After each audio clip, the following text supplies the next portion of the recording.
Poin apa yang kita sepakati? Yang pertama, yang kita sepakati adalah mendapatkan anak dan mendapatkan keturunan itu merupakan bagian yang sangat harus kita syukuri.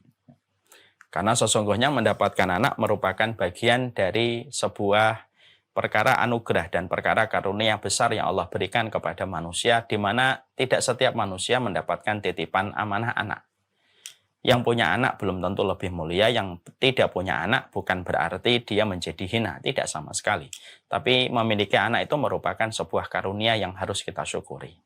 Makanya kita mendapati Nabi Zakaria saja ketika beliau melihat Maryam mendapatkan buah di sisi Allah, buah musim dingin yang dimakan oleh Maryam di musim panas, dan buah musim panas yang dimakan oleh Maryam di musim dingin, menjadikan akhirnya Nabi Zakaria itu berdoa, ya man yarzuqu Maryam at-tamr fi ghairi awanihi fahabli waladan wa in kana fi ghairi awanihi.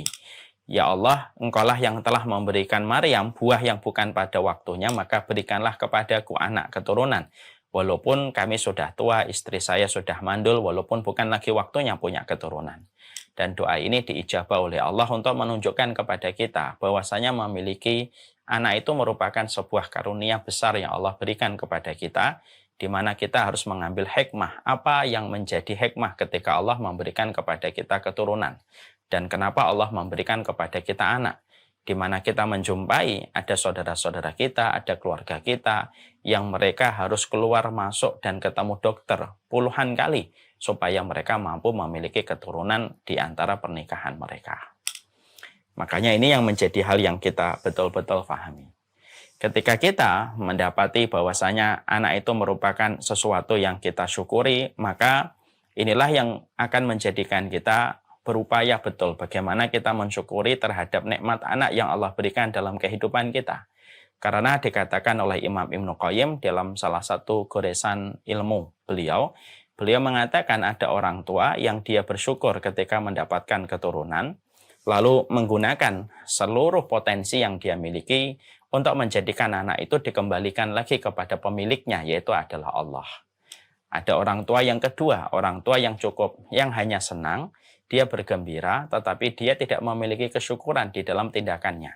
Dia bersyukur secara lisan doang, dia mengucapkan Alhamdulillah, tapi dia tidak mengembalikan anak itu kepada pemilik yang telah memberi anak itu kepada mereka, tidak pernah mendidiknya pada jalan yang diridhai oleh Allah, tidak pernah mendidiknya pada sebuah metode yang diridhai oleh Nabi Shallallahu Alaihi Wasallam. Maka ini akan menjadi musibah, karena setiap dari kita akan ditanya tentang nikmat yang kita peroleh. Ya, summalatus alunna yauma idzin anin naim. Kamu akan ditanya tentang nikmat yang kamu dapatkan, dan salah satu kenikmatan besar dalam hidup yaitu adalah kenikmatan anak yang Allah berikan, bukan karena kehebatan kita, bukan karena kemampuan kita, tetapi semata-mata karena Allah yang memberikan itu. Dan kita ketika bersyukur ya mengembalikan titipan ini pada jalan yang mengarah kepada pemberinya, yaitu adalah Allah Subhanahu wa taala. Kenapa kita harus menyampaikan materi ini? Dan materi ini sering disampaikan oleh para ulama di dalam tulisan mereka ketika mengawali tentang masalah pendidikan anak dan parenting. Karena terkadang kita kehilangan rasa karunia itu ketika mendidik anak. Karena terkadang kita akan mendapatkan kelelahan, kita akan mendapatkan keletihan. Dan memang betul, mendidik anak itu melelahkan, mendidik anak itu meletihkan, betul. Karena banyak yang harus kita korbankan. Makanya tidak salah kalau kita menjumpai apa yang disampaikan Imam Ibnu Qayyim di dalam satu riwayat yang lainnya. Imam Ibnu Qayyim itu sampai mengatakan bahwasanya ada dosa-dosa yang tidak bisa dihapuskan kecuali dosa itu dihapuskan dengan kelelahan dan keletihan seorang ibu dan seorang bapak ketika mendidik anak, kalau mereka sudah punya anak. Dan itu menunjukkan kepada kita bahwasanya ketika Imam Ibnu Qayyim mengatakan ada dosa orang tua yang punya anak, di mana dia kalau punya dosa itu tidak bisa dihapuskan kecuali dengan kelelahan dan keletihan dia mendidik anak secara tersirat.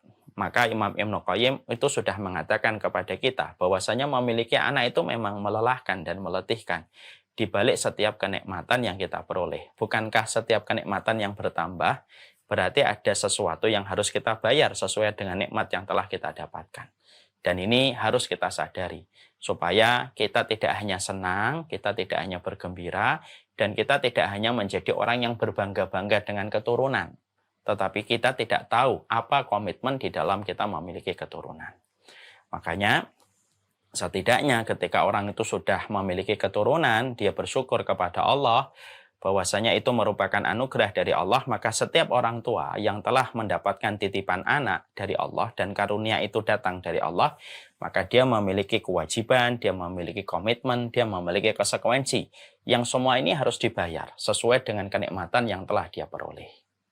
Sekali lagi, memiliki anak itu karunia, karena nanti kita pasti akan lelah mendidik mereka, kita akan letih mendidik mereka. Banyak yang harus kita korbankan dari kebiasaan-kebiasaan yang kita kerjakan ketika sudah hadir anak-anak di dalam kehidupan kita. Maka ini yang menjadikan kita selalu melihat anak itu adalah dari kacamata kita bersyukur kepada Allah Subhanahu wa Ta'ala. Makanya saya pernah menyampaikan saya pernah ditanya sama seseorang walaupun jawaban dari pertanyaan ini juga jawaban kepada saya. Saya pernah mengadakan family camp di daerah Jogja. Ada salah satu orang tua yang bertanya, "Ustadz, gimana ya tipsnya ketika kami pulang dari kantor lelah tapi masih harus untuk berdekatan dengan anak, bermain dengan anak yang kami rasa terkadang cukup melelahkan dan meletihkan ketika kami pulang dari kantor dengan seabrek pekerjaan yang kami peroleh." Maka saya menyampaikan jawaban kepada beliau, dan itu juga jawaban untuk saya. Saya bilang kepada beliau, "Pak, secapek-capeknya kita, seletih-letihnya kita bersama dengan anak dan mendidik anak, maka lebih letih dan lebih lelah saudara-saudara kita, keluarga kita, yang hari ini mereka terus memohon kepada Allah, berdoa dengan tetesan air mata, tersungkur di dalam sujud tahajudnya, supaya mereka segera mendapatkan titipan keturunan di antara pernikahan mereka. Maka mereka lebih letih mungkin dalam beberapa hal." Makanya inilah yang menjadikan kita harus paham karunia. Kalau kita paham bahwasanya anak itu merupakan karunia, maka kita akan menikmati lelahnya dan pasti kita juga akan menikmati letihnya. Walaupun secara manusiawi, fitrah terkadang kita marah, terkadang suara kita tinggi, tapi kemarahan kita dan suara kita yang tinggi ketika kita khilaf akan langsung berganti penyesalan dalam sekejap ketika kita melihat anak kita. Lalu kita tidak sungkan untuk meminta maaf karena mereka adalah karunia. Ingat Pak dan Ibu, anak itu tidak minta untuk dilahirkan, tetapi kitalah yang minta kepada Allah supaya mereka dilahirkan untuk kita. Jadi anak itu sebenarnya tidak bersalah.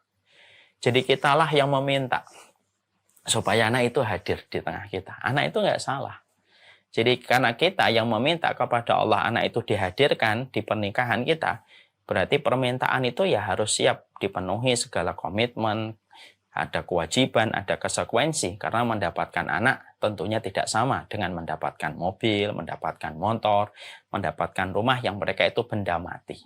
Kalau mendapatkan mobil saja, hisabnya aja panjang, mendapatkan rumah aja hisabnya panjang, apalagi mendapatkan anak titipan Allah di dalam kehidupan kita.